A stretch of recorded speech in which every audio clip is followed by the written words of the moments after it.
तो कमलाबाई रोज आती थी, 3 दिन से नहीं आई, उसका टेंशन है मुझे। कहाँ जैसे तुमको मंदिर में जाने पर मंदिर पहुंचने की ललकता रहती है, उसी तरह मेरे देव अधिदेव महादेव जो जगत का पाप है, उस पाप से मिलने की ललकता है। आप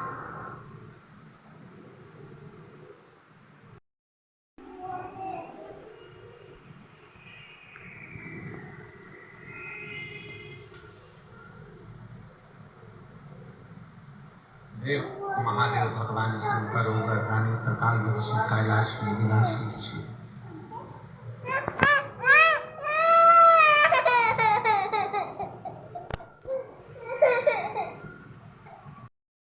के शब्द के कारण आपकी पत्नी जलकर बस गई।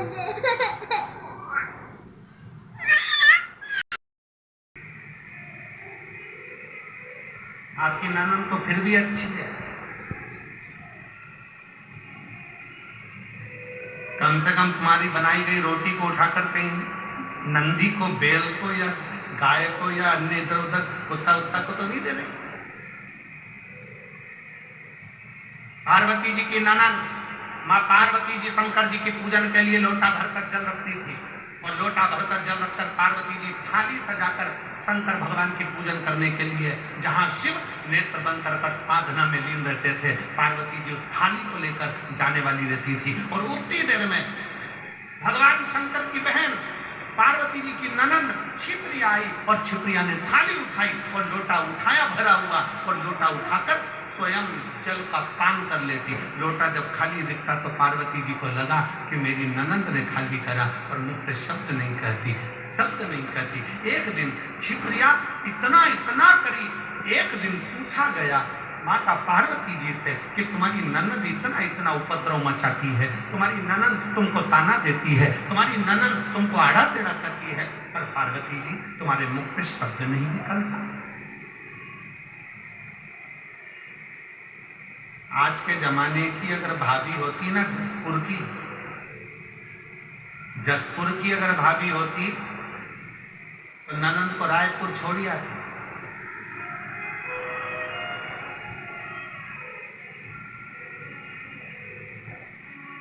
और दूसरी बार फोन भी नहीं लगाती कि तुम रक्षाबंधन पर। अगर ऐसी ननंद होती तो वो सीधे ले जाकर पहले रायपुर छोड़ो कि चलो यार। पार्वती जी से पूछा तुम्हारी ननंद इतनी तीव्र, तुम्हारी ननंद ऐसा कार्य करती है और तुम ननंद से इतना प्रेम क्यों रखती हो? माता पार्वती जी ने कहा मुझे याद है, मुझे याद जब दूषण नाम का राक्षस उपद्रव मचाया, ब्राह्मण के बच्चों का रक्त निचोड़कर दूषण नाम के राक्षस ने पीना प्रारंभ करा। और दूषण नाम का राक्षस जब रक्त को पीना प्रारंभ करा, तब सारे ब्राह्मणों ने और देवताओं ने शंकर की आराधना करी, बोले बाबा इस दूषण को मार, इस दूषण नाम के राक्षस का, असुर का संहार कर।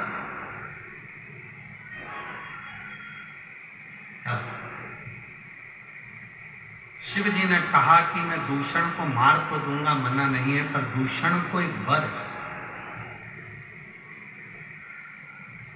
दूषण का संहार मैं त्रिशूल उठाकर कर दूंगा, दूषण को मैं मार दूंगा, पर दूषण को एक वर है। क्या वर है दूषण को? कि दूषण को यह वर है कि दूषण का रक्त जहां पर गिरेगा उससे दूसरा दूषण उत्पन्न हो जाएगा। ऐसे 84 बार दूषण जन्म ले सकते,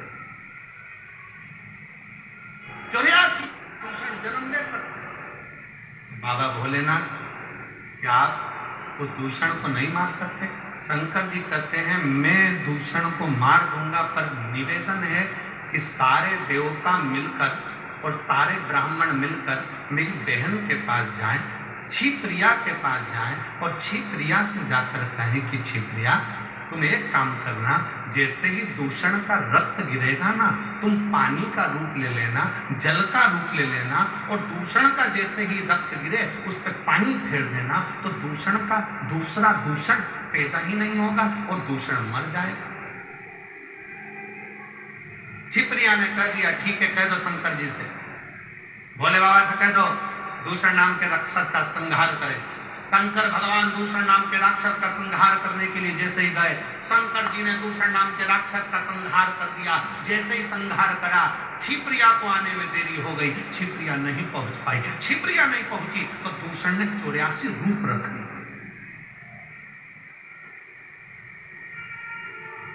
अब जैसे ही दूषण ने 84 रूप रखे, 84 रूप धारण कर लिए दूषण ने, छिपरिया जैसी आकर खड़ी हुई तो सारे ब्राह्मणों ने, संतों ने, भगवानों ने, सबने कह दिया मां आपको आने में देरी हो गई। इतने में तो दूषण ने 84 रूप रख लिए। अब क्या होगा? शंकर भगवान तो अपना रूप नहीं रख सकते क्योंकि वो ओघड़दानी है, वो शंभु है, वो रूप कभी नहीं रख सकते। राम जी अगर पृथ्वी पर जन्म लेके अपना नारायण रूप रख सकते हैं, भगवान नारायण अपने अनेक रूप रख सकते हैं, ब्रह्मा जी अपने अनेक रूप रख सकते हैं, इंद्र अपना रूप बना सकता है, देवता देवी अपना रूप बना सकती है, पर शंकर कभी भी रूप नहीं रखते हैं। शंकर तो अड़भंगा है, एक रूप ही काफी है सारे जगत के कल्याण के लिए, इसलिए शिव को रूप रखने की जरूरत नहीं पड़ती। भगवान शंकर को रूप रखने की जरूरत नहीं पड़ेगी। अब क्या होगा? इतने में छिपरिया ने कहा चिंता मत करो, अगर दूषण नाम का असुर 84 रूप ले सकता है तो मैं भी शंकर की बहन हूं, शिव की बहन। इतना बल मुझ में है कि मैं शंकर के 84 रूप विभाजित कर सकता हूं, पर शिव तो रूप रख नहीं सकते। छिपरिया कहती है मैं रखूंगी शंकर के 84 रूपों, मैं शंकर भगवान के 84 रूप धारण करवाऊंगी। और मां छिपरिया ने अपने जल का वेग इतना तेज करा कि शंकर भगवान के 84 रूप हो गए, और 84 रूप धारण कर दूषण 84 थे। उन 84 दूषण को शंकर भगवान काल अधिपति महाकाल ने 84 रूप धारण कर संहार कर दिया। मां छिपरिया ने हाथ जोड़कर निवेदन कर दिया, भैया अब इस महाकाल वन में, इस महाकाल की भूमि में, इस अवंती का प्रदेश में, हे मेरे भैया आप इन्हीं 84 रूप में विराजमान रहना, और मेरे काल अधिपति 84 महादेव के रूप में अवंती का पुरी में विराजमान।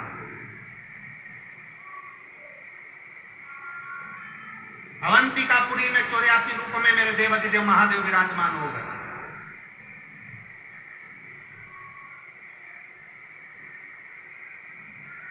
आप में से कितने लोग हैं जिन्होंने 84 महादेव करे हों उज्जैन जाकर?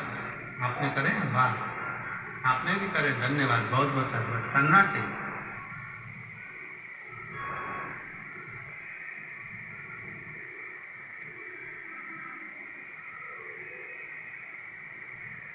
कभी उज्जैनी अवंतिका प्रदेश में जावे, महाकाल वन में जावे, तो एक बार 84 महादेव मेरे महाकाल बाबा के जो 84 रूप है उसका दर्शन अवश्य करें, अवश्य।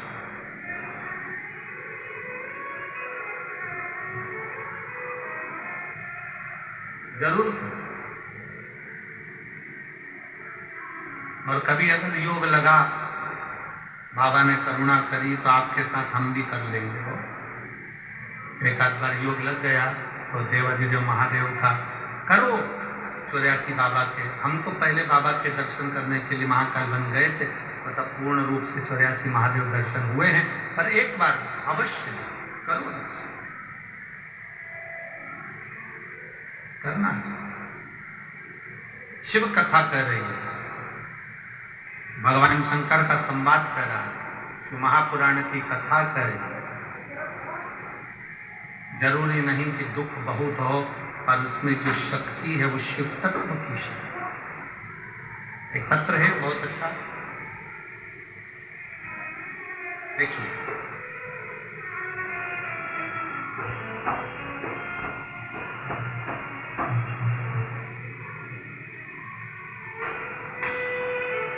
मेरा नाम भरत डहरिया है, पिता का नाम श्री सुरेश डहरिया है, माता का नाम श्रीमती बतेशी बाई डहरिया है, ग्राम करहिया, पोस्ट हरई, तहसील हरई, जिला छिंदवाड़ा, मध्य प्रदेश के निवासी कहीं बैठे हों तो हाथ हिला सकते हैं। अगर कहीं बैठे तेरा शुक्रिया मुझे भोले बहुत दे दिया, तेरा शुक्रिया तेरा शुक्रिया। ये कृपा थी। और महाराज ये दया की ना हो जो आदत तुम्हारी तो सुनी रे अदालत तुम्हारी, गरीबों के दिल में जगा न पाती तो किस दिल में होती इबादत तुम्हारी। ऐसा क्यों? इसलिए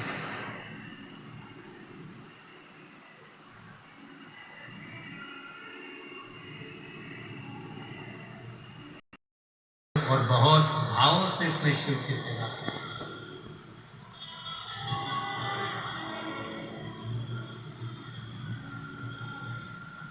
अगर विश्वास है तो वो भरोसा बाबा निभाता है। आप इतनी दया कैसे कर लेते? आप इतनी करुणा कैसे कर लेते? अभी कथा में कहा कि सास गाली दे, अपशब्द कहे, ताने दे, आड़ा टेढ़ा बोले, तो भी बहू का फर्ज है उसकी सेवा करना, और वो करते करते।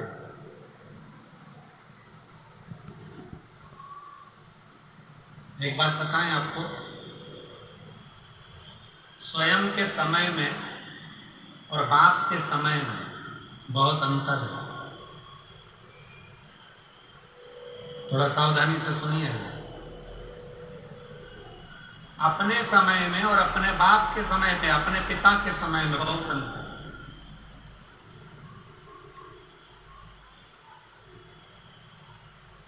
बाप के समय में, पिता के समय में बच्चों को, बेटों को गरम रोटी मिलती है, गरम कपड़ा मिलता है, नरम नरम कपड़ा मिलता है, और जो जो तुम्हारी इच्छा होती है, बाप की जेब में कुछ होए ना होए, पर बाप अपनी औलाद की इच्छा पूरी करता ही है। वो पिता, वो पिता।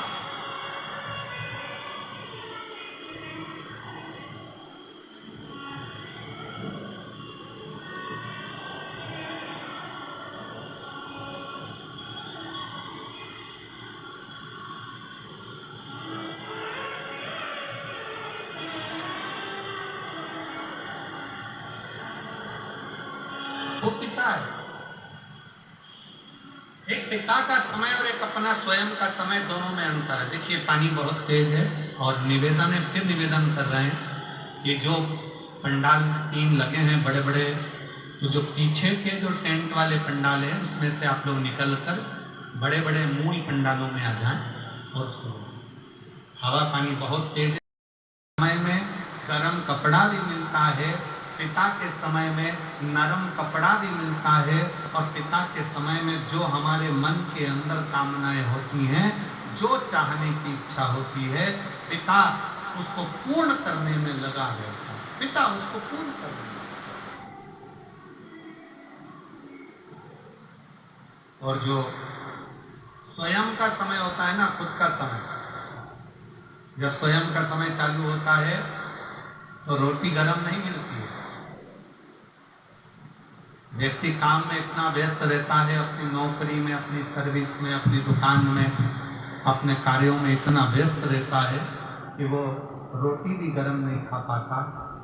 पिता के समय में, माँ के समय में, जब तक बच्चा छोटा है, जब तक बच्चा पढ़ रहा होता है, तब तक माँ बाप उसको गरम रोटी खिलाकर भेजते हैं, बेटा एग्जाम है ना, ले ये खा कर जा, कोई बात नहीं, 5 मिनट लेट होगा, रुक जा भैया, तू ये खा फिर जा, रुक जा, काम पे जा रहा है ये काम कर ले। पिता के समय में और अपने समय में बहुत बड़ा अंतर होता है। पिता के समय गरम रोटी मिलती है, गरम कपड़ा मिलता है, नरम कपड़ा मिलता है, और अपने मन की कामनाएं भी पूर्ण होती है। और जब अपना खुद का समय आता है तो रोटी भी ठंडी मिलती है, और कपड़ा जो अलमारी में रखा होता है, नया है कि पुराना, वो पहनकर अपन अपने काम में लगे रहते हैं। इसीलिए शिव महापुराण की कथा कहती है कि अपने पिता भगवान देव अधिदेव महादेव से जाकर रोज मिलते रहो। तो मेरा देव अधिदेव महादेव, मेरा शंकर आपका पिता है, तो वो नित्य प्रति गरम रोटी भी देगा, गरम कपड़ा भी देगा, और नरम कपड़ा भी देगा, और हमारी इच्छाओं को भी पूर्ण करेगा। वो शिव शिव अच्छा करते चलो, दया करते चलो, सत्कर्म करते चलो। कोई ताना दे, अपशब्द कहे, आड़ा टेढ़ा बोले,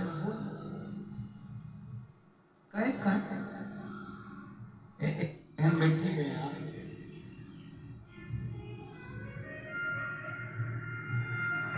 श्रीमती लक्ष्मी यादव, पति श्री दिनेश यादव, निवासी ग्राम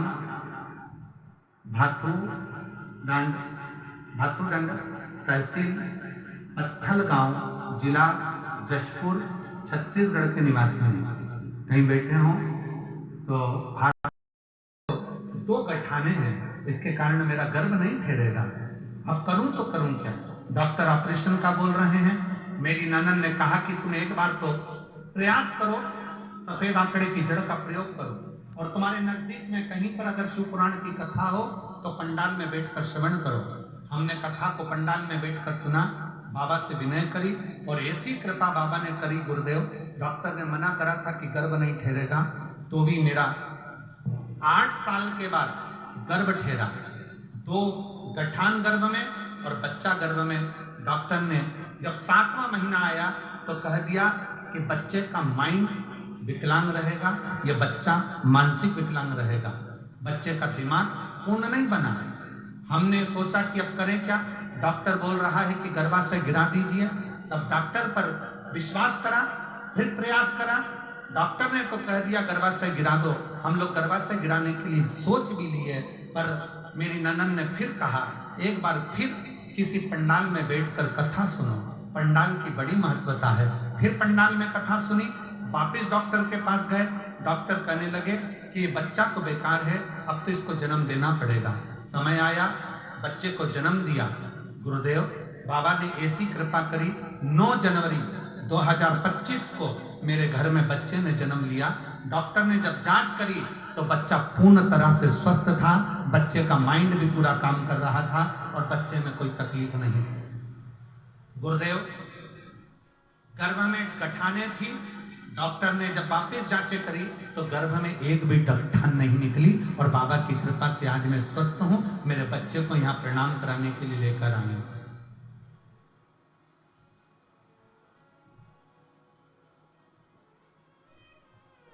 एक लाइन अच्छी लिखी है, आप लोग जरा एलईडी पर पढ़िएगा, बहुत अच्छा लगेगा आपको इसको पढ़कर।